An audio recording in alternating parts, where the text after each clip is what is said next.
అది చేసేటప్పుడు మాకు మంచి సినిమా చేస్తున్నాం అనే ఫీలింగ్ ఒక్కొక్క సీన్ చేసేటప్పుడు మాకు అనిపించింది.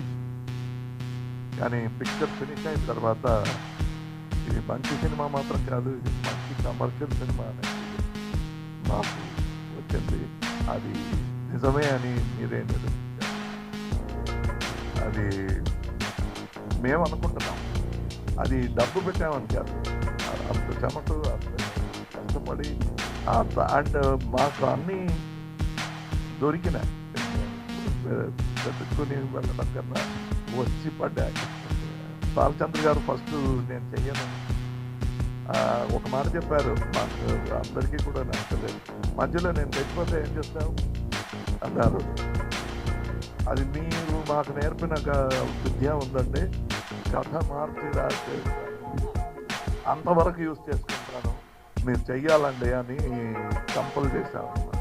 ఫస్ట్ డే వచ్చి ఇప్పుడు కూడా లేట్ కాదు, మీరు ఆలోచించి మీరు ఇద్దరు డిసైడ్ చేసుకోండి, ఈ ముసలాన్ని కొట్టి తీయాలా అన్నారు.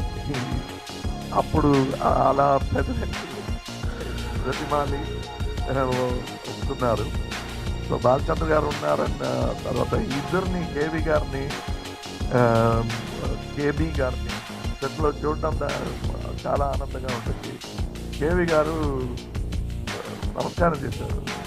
అప్పుడు కేబీ గారు బాలచంద్ర గారు చేయి పట్టుకొని, నేను ఇంటర్నెట్లో చూశాను, మీరు నాకన్నా 6 months ఎల్డర్, నా చేయి కాళ్ళు పెట్టుకోకూడదు, ఇది వయసు కోసం కాదండి, మీరు చేసిన పని కోసం అండి అన్నారు. అది నేను పక్క నుండి చూశాను. అలాంటి చాలా ఎమోషనల్ ఆఫ్ స్క్రీన్ కూడా జరిగింది.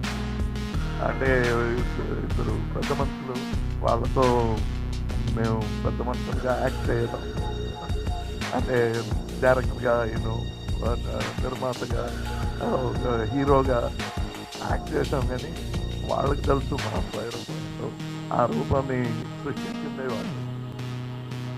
సో ఇందులో చెప్పుకోవాలంటే ఫెంటాస్టిక్ యాక్టింగ్ టాలెంట్ ఈ పిక్చర్లో ఉంది. చిన్న చిన్న క్యారెక్టర్లు చేసిన వాళ్ళు కూడా చాలా బాగా చేశారు. ఈ మళ్ళొకసారి బాలచంద్ర గారి పిక్చర్ చూసినట్టు ఒక ఫీలింగ్. మాకు అంతకన్నా పెద్ద కిరీటం అది బాలచంద్ర గారి డబ్బింగ్ అప్పుడు బాగుంది మన పిక్చర్లో. అంతకన్నా పెద్ద అవార్డు పిక్చర్ రిలీజ్ కాకముందే మాకు దొరికినట్టు. So it is a very entertaining film. Entertainment అంటే ఇలా ఉండాలి అని పండితులు చెప్పే ఆ ఎంటర్టైన్మెంట్ లేకుండా మీకు నచ్చిన ఎంటర్టైన్మెంట్